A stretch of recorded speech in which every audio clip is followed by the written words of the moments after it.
नमस्कार, आप देख रहे हैं यू न्यूज यूपी और मैं हूं राहुल सिंह। यूपी गुनाह में गुनाह की एक और सच्ची सनसनीखेज खबर लेकर मैं आपके सामने हाजिर हूं।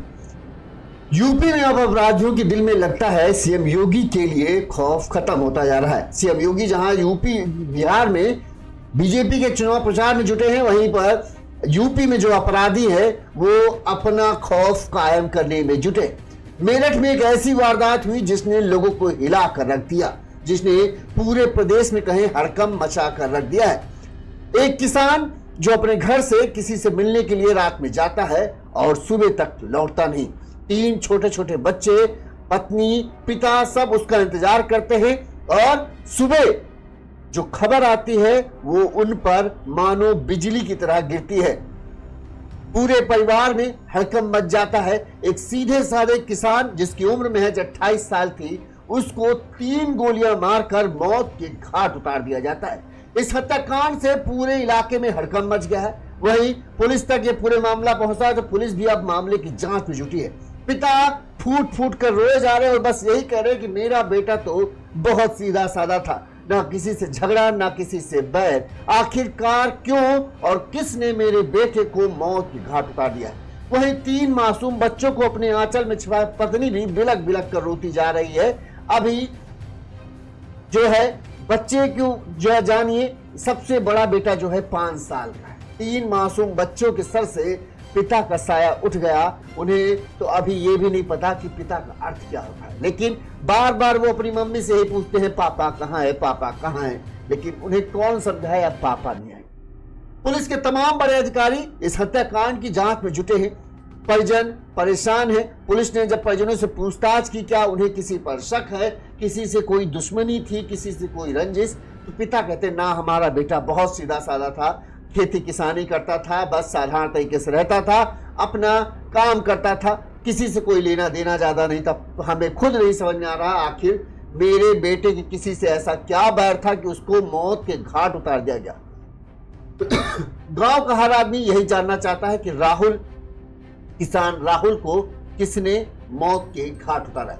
इस पर हमारी ये पूरी खबर हम आपको बताते हैं कि आखिर ये पूरा घटनाक्रम क्या हुआ, पुलिस अभी तक किस मामले तक और कहां तक जांच में पहुंची है और लोगों का क्या लग रहा है कि आखिर क्यों राहुल को मौत की घाट उतारा है गया है। इस पर हम बात करेंगे। सबसे पहले हम पूरा घटनाक्रम आपको सिलसिलेवार तरीके से बता देते हैं। यूपी के मेरठ जिले की एक खबर है जहां पर एक 28 साल के किसान को गोलियों से भून दिया गया। जो किसान है जे मेरठ जिले के थाना परीक्षितगढ़ के जे अगवानपुर एक गांव है, उस गांव के रहने वाले थे 28 साल के किसान राहुल जो है खेती किसानी का काम करते थे। 4-5 बीघे थे, एक ट्रैक्टर था, एक अपनी निजी कार थी, तो बड़े ही सुकून से इनकी जिंदगी चल रही थी। घर पर पिता थे टेकचंद, वही पत्नी अंजलि और 3 मासूम छोटे छोटे बच्चे। सबसे बड़ा बेटे की उम्र 5 साल जिसका नाम है वंश, फिर एक 4 साल का है लकी और 3 साल का है लव। तो छोटा सा परिवार, खुशहाल परिवार, सब कुछ अच्छा चल रहा था। कहीं कोई दुख नहीं, कहीं कोई झगड़ा नहीं, कहीं कोई फसाद नहीं। राहुल खुशमिजाज आदमी है, किसी से झगड़ा किसी से बैर करना उसकी आदत में शुमार नहीं। वो मस्त अपनी जिंदगी रह देता था और अपने परिवार को हंसी खुशी रखता था। परिवार वालों के लोग भी इस बात से खुश थे कि उनका बेटा, जो पिता टेकचंद है, उनका कहना है कि मेरा इकलौता बेटा है। इकलौता बेटे ये थे राहुल जो है अपने घर के, तो पिता कहना मेरा इकलौता बेटा है और वो बड़ा अच्छे से अपने परिवार को संभाल रहा था, हमारा भी अच्छे से ख्याल कर रख रहा था। घर पे एक ट्रैक्टर है और उसकी खुद की एक गाड़ी है, तो उसी से आना जाना करता है। कहीं कोई ऐसा नहीं कि किसी दंड फंद में हो, किसी ऐसे दोस्तों से यारी दोस्ती हो जो दंड फंद का काम करते हो। सब कुछ बढ़िया, बस थोड़ा बहुत राजनीति के मामले में जो है राहुल इन्वॉल्व था। बताते हैं कि अभी हाल ही में राहुल जो है मायावती जो रैली हुई थी, बहुजन समाज पार्टी से जुड़ा हुआ था और मायावती की रैली में शामिल होने के लिए लखनऊ भी गया था। इसके अलावा किसी से कोई दुश्मनी नहीं, थोड़ा सा बस राजनीति में शिरकत करते थे। पिता टेकचंद ने बताया कि शनिवार रात करीब 8 बजे राहुल के पास किसी का फोन आया। इसके बाद राहुल, हम लोग जो खाना खाने जा ही रहे थे, तो राहुल ने कहा अभी हम आते हैं, और इसके बाद चप्पल पहनकर वो अपनी बाइक से निकल गया। लेकिन काफी 1 घंटा गुजर गया, हम लोग उसका इंतजार करते रहे कि वो आए तो खाना खाया जाए। 2 घंटे निकल गए। इस तरह से 10-11 जब बज गए तब हम लोगों को थोड़ा चिंता होने लगी। लिहाजा हमने राहुल को फोन मिलाया, तो लेकिन उसका किसी ने फोन उठाया नहीं। एक दो बार बेल गया, लेकिन उसके बाद उसका फोन भी स्विच ऑफ हो गया। जब फोन स्विच ऑफ हुआ तो हमें चिंता हुआ, क्योंकि आज तक कभी राहुल ने ऐसा नहीं किया था।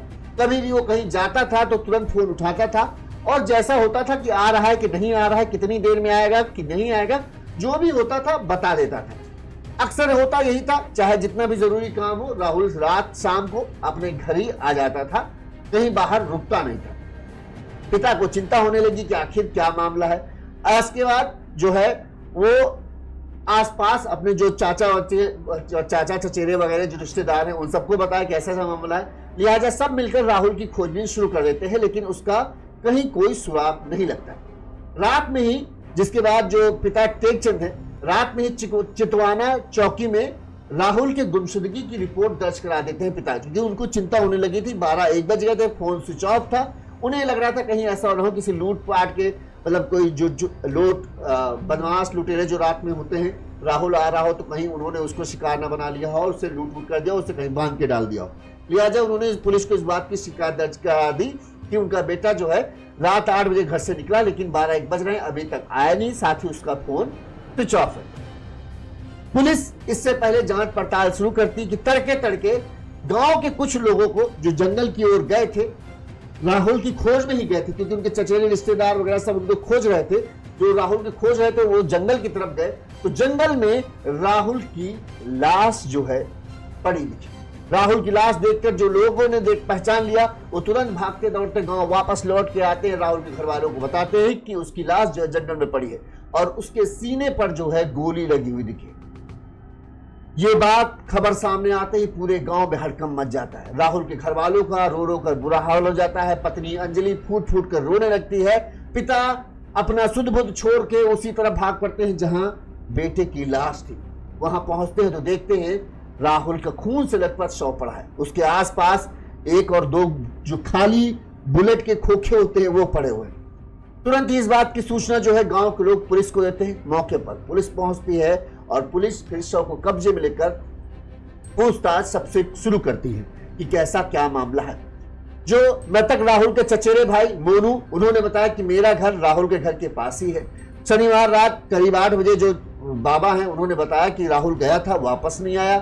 2-2.5 घंटे बीत जाने के बाद जब नहीं आया तो राहुल के पिताजी जो हैं हमारे घर आए, उन्होंने ऐसा बताया और हम लोगों ने भी फोन मिलाया तो राहुल का फोन स्विच ऑफ मिला। इसके बाद हमने आसपास जो सीसीटीवी कैमरे लगे हैं उनसे चेक किया कि राहुल कहां जा सकता है, कहां नहीं जा सकता है। उस सीसीटीवी में किसी में जाते हुए दिखा, किसी में नहीं दिखा, तो उससे हमें ये नहीं पता चल पाया कि आखिर राहुल कहां गया। इसके बाद हम लोग जो है जो खेत थे वहां गए। वहां पर हम लोग का जैसे ठिया हुआ होता है, कहीं भी हम लोग वहां अपना ऐसे ही गपशप करने के लिए बैठ जाते थे। लिहाजा हमें लगा कहीं शायद वहां गया हो, तो वहां भी खोजबीन करते हैं, लेकिन वहां भी राहुल को नहीं पता चलता। पूरी रात हम लोग उसकी खोजबीन में जुटे रहे, लेकिन उसका कुछ नहीं पता चला। इधर सुबह करीब 4 बजे करीब राहुल के ससुराल वाले भी आ गए। उस समय हमारे पड़ोसी कृष्णा और ऋषभ जो है वो जंगल की तरफ जो है राहुल को खोजने के लिए गए थे। उन्होंने देखा कि कोई व्यक्ति जो है जंगल में उसकी लाश पड़ी हुई है। पास जाकर देखा तो राहुल उन्हें दिखा। पहले वही 2 व्यक्ति थे जिन्होंने राहुल की लाश को देखा।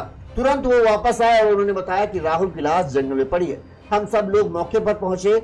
ऐसा लग रहा था, जो चश्मदीद है उनके मुताबिक था कि ऐसा लग रहा था राहुल को मारा कहीं और गया है, लेकिन उसकी लाश को यहां लाकर फेंक दिया गया है, क्योंकि खेत पर गाड़ी के पहियों के निशान भी बने हुए थे। इसके अलावा एक गोली मौके पर पड़ी मिली, एक गोली सीने में आर पार हुई थी और 2 अन्य गोलियां भी उसके शरीर में लगी हुई थी, यानी टोटल 3 गोलियां लगी हुई थी। एक गोली का खोखा थोड़ा सा दूर पड़ा मिला। ग्रामीणों ने बताया कि अगवान पर खूंटी मार्ग पर आरिफ के ट्यूबवेल से एक कारतूस और मिला। 50 मीटर दूर से दूसरा और कुछ दूरी पर तीसरा और चौथा खोखा भी शव के पास से बरामद हुआ, यानी कुल 4 खोखे बरामद हुए। इसके अलावा एक ट्यूबवेल के पास खोखा बरामद हुआ। तो ऐसा लग रहा है कि किसान राहुल के ऊपर तो ताबड़तोड़ गोलियां बरसाई गई हैं, लेकिन रात के अंधेरे में गांव देहात में जानते हैं 7-8 बजे ही लोग अपने घरों में चले जाते हैं, पूरा एरिया सुनसान हो जाता है। ऐसे में और दिवाली का भी कुछ दिन गुजरे, अभी भी कुछ लोग जो है पटाखे दगाते हैं। ऐसे में शायद फायरिंग हो रही होगी, लेकिन लोगों को लगा कोई पटाखा टाका लगा रहा है, इसलिए लोगों ने ध्यान भी नहीं दिया। लेकिन 3 से 4 गोलियां चली तो यह समझ सकते हैं कि जो हत्यारे थे वो किस कदर राहुल को मारने पर ही उतारू थे। इसी वजह से इतनी गोलियां चलाई गई। वहीं जब आसपास के किसानों से पूछताछ किया गया तो किसानों ने कहा कि सुबह सुबह एक बाइक पर 3 युवकों को उन्होंने यहां से जाते हुए देखा है, लेकिन वो इस एरिया के नहीं थे।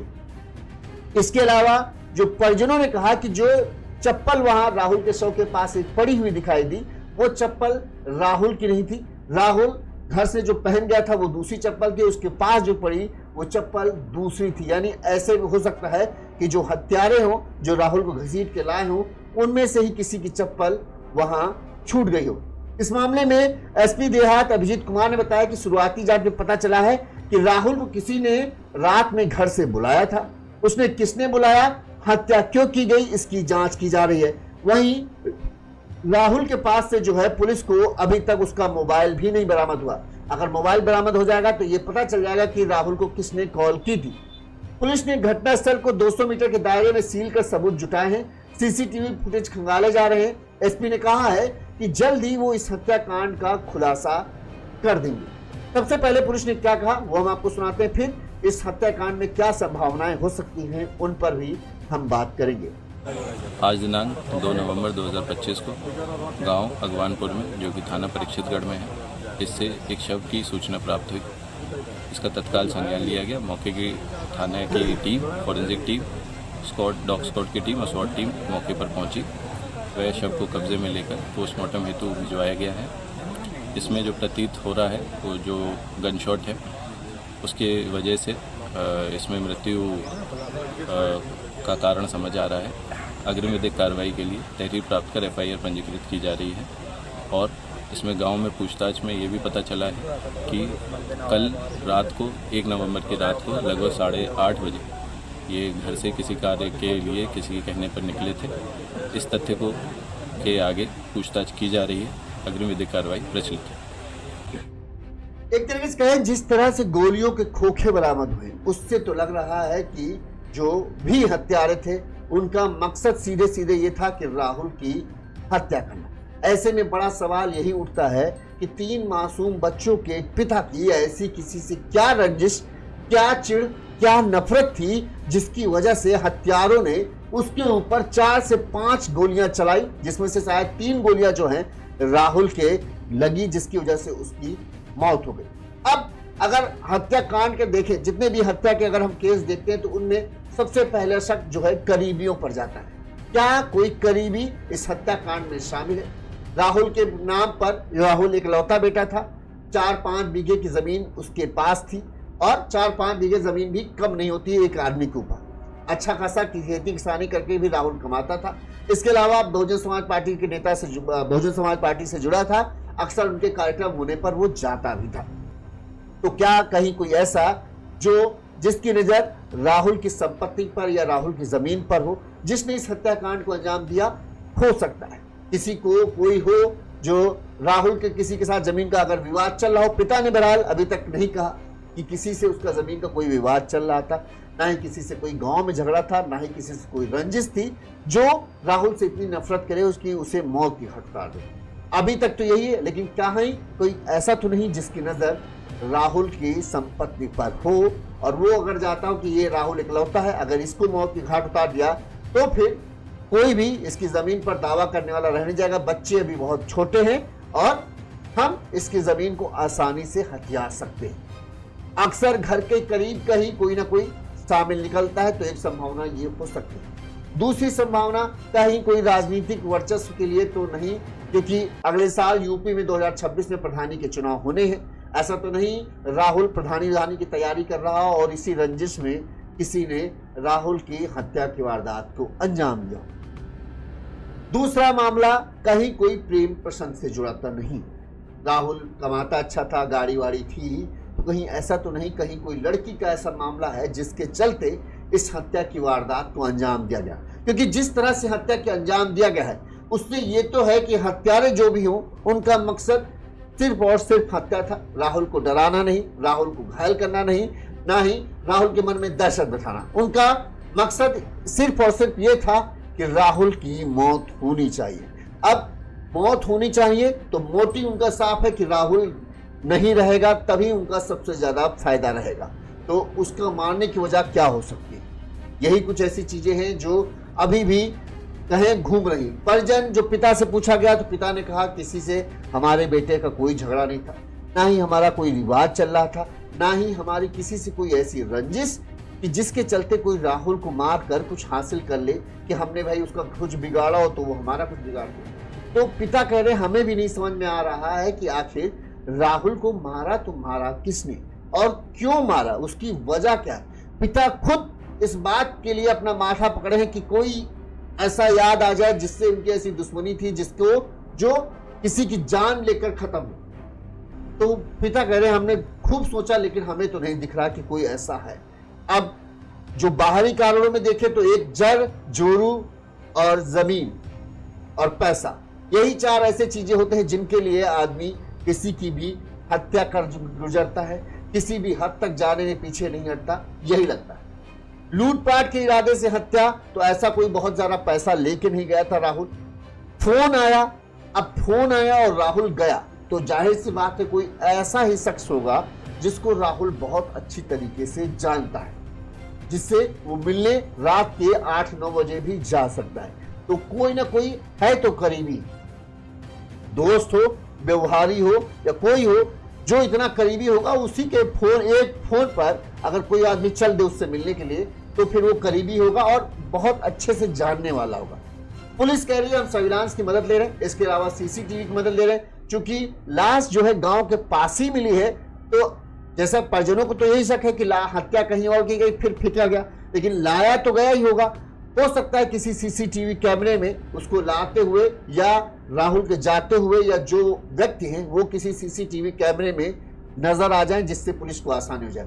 पुलिस ने राहुल के नंबर की कॉल डिटेल निकालना शुरू कर दिया है। आखिरी कॉल किसकी थी, इससे पुलिस को बड़ा अहम सुराग मिल सकता है कि आखिर रात में 8 बजे जो राहुल को मिलने के लिए किसने बुलाया, वो शख्स जो है बड़ा अहम किरदार निभा सकता है। क्या कोई वो दोस्त था या कोई ऐसा जो दोस्ती की जिसने खाल ओढ़ रखी थी लेकिन उसका मकसद कुछ और था। अब जब पुलिस इन सब की जांच करेगी, सर्विलांस, सीडीआर, मोबाइल अगर हाथ लग जाता तो उससे बहुत जल्दी सब आसानी होते, लेकिन अब जब तक ये डिटेल निकल के आएंगी तभी इस हत्याकांड का राज खुल पाएगा कि आखिर किसान राहुल का हत्यारा कौन है, किसने 3 मासूम बच्चे, सबसे बड़े बेटा जिसकी उम्र 5 साल है, सोचिए, एक 4 साल फिर एक 3 साल, 3 मासूम बच्चों के सिर से पिता का साया छीन लिया। अब सीएम योगी की यूपी पुलिस पर यह है कि जल्द से जल्द वो इन हत्यारों को खोज निकाले और उनको उनके इस करतूत की सजा दे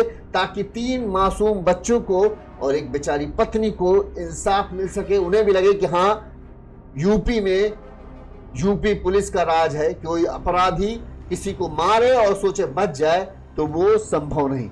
सख्त से सख्त कार्रवाई होनी चाहिए और जल्द से जल्द इस केस का खुलासा होना चाहिए। एसपी का दावा तो यही है कि हम जल्द से जल्द खुलासा करेंगे।